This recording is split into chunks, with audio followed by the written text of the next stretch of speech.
పేరు శీల వెంకటేశ్వరరావు, బీసీ నవచైతన్య వేదిక వ్యవస్థాపక అధ్యక్షుడిని. ముఖ్యంగా బీసీ నవచైతన్య వేదిక, బహుజన మహాసేన ఈ రెండు సంఘాల ఆధ్వర్యంలో గత నెల 20వ తారీఖు నుంచి రాష్ట్ర వ్యాప్త పర్యటన మొదలుపెట్టాం. మిత్రులారా, ఈ పర్యటన కారణం ముఖ్య ఉద్దేశం రాష్ట్రంలో ఉన్న బీసీల సమస్యలు, ఎస్సీల సమస్యలు, ఎస్టీల సమస్యలు, బడుగు బలహీన వర్గాల సమస్యలు, మైనారిటీల సమస్యలను పట్టుకొని ఒక 15 అంశాలను ఎంపిక చేసుకుని ఈ రాష్ట్ర ప్రభుత్వం, కూటమి ప్రభుత్వం ఈ సమస్యలు నెరవేర్చాలని అన్ని మండలాల్లో, రాష్ట్రంలో ఉన్న 175 నియోజకవర్గాలు, అన్ని మండలాల్లో ఉన్న ఎంఆర్ఓ గారులకు, కలెక్టర్ల గారులకు ఇచ్చుకుంటూ ఉమ్మడి అనంతపురం జిల్లా పూర్తి చేసుకుని గత సోమవారం పల్నాడు జిల్లాలో అడుగుపెట్టాం. దీని ముఖ్య ఉద్దేశం ఏంటంటే బీసీలకు చట్టసభలో అవకాశాలు లేవు, విద్యా ఉద్యోగాల్లో ఉన్నది కూడా పూర్తిగా అమలు కావటం లేదు. 60% పైగా ఉన్న బీసీలకు తీవ్రమైన అన్యాయం జరుగుతుంది. ఈ భారతదేశంలో స్వతంత్రం వచ్చి 79 సంవత్సరాలైనా ఈ నాటికి పేదలు, బడుగు బలహీన వర్గాలు, ముఖ్యంగా బీసీలు అన్యాయాలకు పోతున్నారు. ముఖ్యంగా చట్టసభల్లో అవకాశాలు లేకపోవటం వల్ల తీవ్రమైన అన్యాయం జరుగుతుంది. వాళ్ళకు జరగాల్సిన న్యాయం జరగలేదు. బాబాసాహెబ్ అంబేద్కర్ గారు రాజ్యాంగంలోనే పొందుపరిచాడు ఆర్టికల్ 340. ఆ 344 అధికారుల ద్వారా ఒక కమిటీని వేసి ఆ కమిటీ ద్వారా బీసీలకు రిజర్వేషన్లు అంటే చట్టసభల్లో ప్రాతినిధ్యం కల్పించాలని ఆనాడే బాబాసాహెబ్ అంబేద్కర్ గారు ప్రధానమంత్రి నెహ్రూ గారిని నిలదీసి పార్లమెంట్లోనే అడిగాడు. ఆయన న్యాయశాఖ మంత్రిగా ఉండి కూడా కేబినెట్ లో అయినా కూడా ప్రధానమంత్రి నిలదీశాడు. అయితే ముఖ్యంగా ఆ ప్రధానమంత్రి మన కోరికలు నెరవేర్చరా. ఆ తర్వాత 79 సంవత్సరాలు అనేక ప్రభుత్వాలు వచ్చాయి. కాంగ్రెస్ ప్రభుత్వం కానీ, తర్వాత వచ్చిన బీజేపీ ప్రభుత్వం, అంతకంటే ముందు నేషనల్ ఫ్రంట్, ఇలాంటి ప్రభుత్వం ఎన్నొచ్చా కూడా మన బీసీలకు న్యాయం జరగలేదు. ముఖ్యంగా ఈ రాష్ట్రానికి సంగతికి వస్తే ఈ రాష్ట్రంలో విభజిత ఆంధ్రప్రదేశ్ లో 5.5 కోట్ల జనాభా. గత ప్రభుత్వం బీసీలకు అన్యాయం చేసిందన్నారు. ఏమేమంటారంటే బీసీలకు న్యాయం చేసినా అన్యాయం చేసినా ఆ ప్రభుత్వం కొంత పేదలకు డబ్బులు ఇచ్చుకుంటూ, చేనేతలకు 25,000 ఇసులు పెట్టుంటే 10,000, ఆటో ఉంటే 10,000 ఇచ్చుకుంటూ జగన్మోహన్ రెడ్డి గారు కొంతవరకు బీసీ న్యాయం చేశాడు. కానీ అతి ముఖ్యంగా 2 పంచాయతీల్లో 33% రిజర్వేషన్లు పూర్తిగా రద్దు చేసి 24%తో జరిపించి బీసీల గొంతు కోసాడు జగన్మోహన్ రెడ్డి. అందుకే ఆ పాలాభిషేకాలు చేసిన బీసీ బంధం జగన్మోహన్ రెడ్డి గారిని 11 సీట్లపై పరిమితం చేశాం. బీసీలనే ఇప్పుడు ముఖ్యమంత్రి గారిని, ఈ కూటమి ప్రభుత్వాన్ని కూడా హెచ్చరిస్తున్నాం. బీసీలకు ముఖ్యంగా గారు పార్టీ పెట్టినప్పుడే ఏ అధికారులు వచ్చాయో తెలుసా? మురళీధరరావు గారి కమిషన్ ప్రకారం బీసీలకు 44% రిజర్వేషన్లు కల్పిస్తామని చెప్పి పార్టీ పెట్టాడు. పొన్నులు అనుభవంలో బీసీలను గుండెల్లో పెట్టుకున్నాం, గుండెల్లో వేసాం, 150% కల్పించాం. కానీ ఎవరు పట్టించుకోలేదు, మా బీసీ కోరికలు నెరవేర్చలేదు.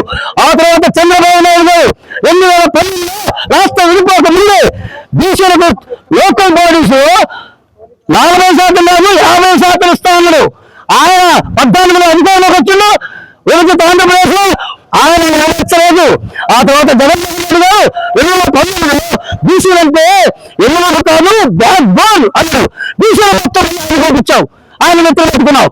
ఆయన డబ్బులు ఇచ్చాడు. కానీ అలా కూడా బీసీలకు 15 పదవులు చట్టసభలో మాకు లేకపోయినా లోకల్ పంచాయతీలో, మున్సిపాలిటీలో అనేక పదవులు మా బీసీలకు సంబంధించిన లోకల్ బాడీలో 1,550 పదవులు పోగొట్టి బీసీలను నమ్మకం చేశారు. కాబట్టి జగన్మోహన్ రెడ్డి గారు ఆ పనిష్మెంట్ అనుభవిస్తున్నారు. ఇప్పుడు ముఖ్యమంత్రి గారు చంద్రబాబు నాయుడు గారు, పవన్ కళ్యాణ్ గారు కానీ, ఏమైనా ఇప్పుడు లోకేష్ గారు కానీ మీరు అనేక హామీలు ఇచ్చారు, లోను పట్టని హామీలు ఇచ్చారు. ముఖ్యంగా 50 లక్షల జనాభా యువత రోడ్డు మీద ఉన్నారు, ఉద్యోగం లేక 20 లక్షల స్థానాలు సంతోషం ఓటేశాం. ఇప్పుడు 2 అయిపోయింది, అంటే సగం గవర్నమెంట్ అయిపోయింది. ఇంతవరకు 10 లక్షలు ఇచ్చారా, 5 లక్షలు ఇచ్చారా? లక్ష ఉద్యోగాలు ఎందుకు ఇవ్వలేదు? అలాగే మహిళలకు అలా కొన్ని హామీలు ఇచ్చారు. మేము ఏమంటామంటే మేము అంశం అంటున్నాము, మంచి చేస్తే మంచి అంటాం, జగన్మోహన్ రెడ్డి గారు చేస్తే ప్రారంభించడం చేశాం, ఉద్యోగాలు రాజున్నా అనేక మంచి పనులు ప్రారంభించడం చేశాం. ఇప్పుడు నేను అడుగుతున్నది ప్రజెంట్గా గతం తెలవదు. ఇప్పుడు మీరు ఇచ్చే హామీలు నెరవేర్చగా మళ్ళీ కొన్ని చేశారు, ఉచిత బస్సులు ఇచ్చారు, కానీ 15,000 ఇస్తాను కదా, వాళ్ళకి సంవత్సరానికి 18,000 ఇస్తాను కదా, మరి ఆశపడుతున్నారు. వాళ్ళకి ఎందుకు ఇవ్వాలి కదా, ప్రభుత్వం అయిపోయింది, ఇది ఇంకొకరు ఇస్తారు. అలాగే బీసీలకు ముఖ్యంగా రక్షణ చట్టం తెస్తారు.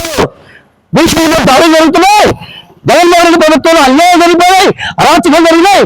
మేము బీసీలను బెల్లి పెట్టుకుంటాం, చట్టసభలలో మీకు రక్షణ చట్టం ఇస్తాను. 2 సంవత్సరాలు కలిసిపోయింది సార్, ఏది రక్షణ చట్టం? మా బీసీ పిల్లలకు రక్షణ ఎక్కడ? మొన్న విజయవాడలో కూడా లాకప్ పెట్టి చంపేశారు.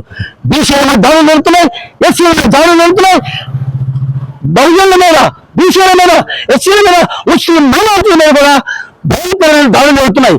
మీ ప్రభుత్వం వచ్చిన తర్వాతే అనేక దాడులు జరుగుతున్నాయి. వీటిని ఆపాలి, ఈ దాడులు బహుజనుల మీద దాడులు ఆపాలి, చట్టసభలో మా బీసీలకు రిజర్వేషన్లు కల్పించాలి, మీరిచ్చే హామీలు మొత్తం నెరవేర్చాలి. అందుకే ఈ యొక్క ప్రజా చైతన్య యాత్ర ప్రతి మండలంలో జరుగుతున్నాం, ఆ మండలాల్లో ఇస్తున్నాం. అలాగే ప్రతి జిల్లా కలెక్టర్లు కనిపిస్తున్నాం. మా నిబంధనలు చట్టసభగా రాష్ట్ర వ్యాప్త పరిగణ 6 నెలలు పెట్టినా, సంవత్సరం పెట్టినా కూడా రాష్ట్ర వ్యాప్త పరిగణ చేసుకుని ముఖ్యమంత్రి కలిసి మా మండలాన్ని చెల్లిస్తాం. అలాగే గవర్నర్ గారికి కూడా ఇస్తాం. రాజ్యాంగబద్ధంగా చట్టబద్ధంగా బాబాసాహెబ్ అంబేద్కర్ గారి రాజ్యాంగం రాష్ట్రంలో కావాలి. ప్రతి ఇంట్లో కూడా అంబేద్కర్ రాసిన రాజ్యాంగం ప్రతి ఇంట్లో ఉండాలి. స్కూల్ పిల్లలకు కూడా విద్యాభ్యాసం అనుమతించే ఆ యొక్క రాజ్యాంగంలో ఉన్న అతి ముఖ్యమైన అంశాలను పిల్లలకు కూడా నేర్పాలి. ప్రతి ఇంట్లో అంబేద్కర్ గారి బొమ్మ ఉండాలి, ప్రతి ఇంట్లో అంబేద్కర్ గారు రాజ్యాంగం ఉండాలి. అప్పుడే ఈ దేశానికి అదొక్కటే రాజ్యాంగ రక్షణ. అందుకే సమాన హక్కులు, అందరికీ సమాన హక్కులు, అందరికీ సమాన అవకాశాలు, అందరికీ సమాన రక్షణ, అందరికీ సమాన రక్షణ కోరుకుంటూ ఉంటే మా దగ్గర దాడులు జరుగుతున్నాయి. మాకు దిక్కు లేదు. ఏ ఇంటిలో దాడి చేస్తారు, ఇళ్ళలో దాడి చేస్తున్నారు, రోడ్లు వస్తున్నా భూములు ఆక్రమించుకుంటున్నారు. ముఖ్యమంత్రి గారు, పవన్ కళ్యాణ్ గారు, మీరు ముఖ్యమంత్రి ఈ రాష్ట్రంలో ఎమ్మెల్యేలు చేస్తున్న అరాచకాలు మీ కళ్ళ కల్పించగలరా? ఈ రాష్ట్రంలో ఎమ్మెల్యేలు ద్వారా ఎన్నో ఇసుక దండాలు అనేక మీకు తెలుసు. వీటిని ఆపకపోతే మీరు మళ్ళీ అధికారులకు రారు. ఇందులో హత్యస్తున్నాం బీసీ బిడ్డగా. మీరు మనకు న్యాయం చేస్తే మిమ్మల్ని హత్య పెట్టుకొని వేస్తాం. మిమ్మల్ని మా గుళ్ళలో పట్టుకున్నాం, తెలుగుదేశం పెట్టుకున్నాం. అందుకని మేము కాంగ్రెస్ కూడా మా గుండెల్లో గుదాలను వేశాం. కానీ మనకు బీసీలకు న్యాయం చేయకుండా అదే మా ఆవేదన, ఆ ఆవేదనతోనే ఈ యొక్క ప్రజా చైతన్య యాత్ర మొదలుపెట్టాం. గత 20 నుంచి అనంతపురం నుంచి మొదలుపెట్టాం. ఈ యాత్ర కొనసాగుతుంది. ముఖ్యంగా ప్రభుత్వం మాత్రం మా యొక్క వేలు నిర్వహించుకునే 15 నెరవేర్చాల్సి లేకపోతుంది. అవి నెరవేర్చండి. అవి నెరవేర్స్తే మళ్ళీ ఎన్నుకుంటారు. ఒప్పుకోవాలి. మంచి ప్రభుత్వం, మంచి ప్రభుత్వం అని మీరు కొనసాగిస్తే మంచి ప్రభుత్వం అయిపోదు. మీరు మంచి చేస్తే మంచి ప్రభుత్వం అవుతుంది. మేము మంచి చేయాలని కోరుకుంటున్నాం. అందుకే ఈ యొక్క అవకాశం చేపట్లో కలెక్టర్ గారి ఆఫీస్ ముందు మీడియా మిత్రులందరికీ, అలాగే మా తోటి శాసకులకు, మా కార్యకర్తలకు, అభిమానులకు అందరికి కూడా పేరు పేరున నా యొక్క ధన్యవాదాలు తెలియజేసుకుంటూ అందరికీ నమస్కారాలు. జై భీమ్.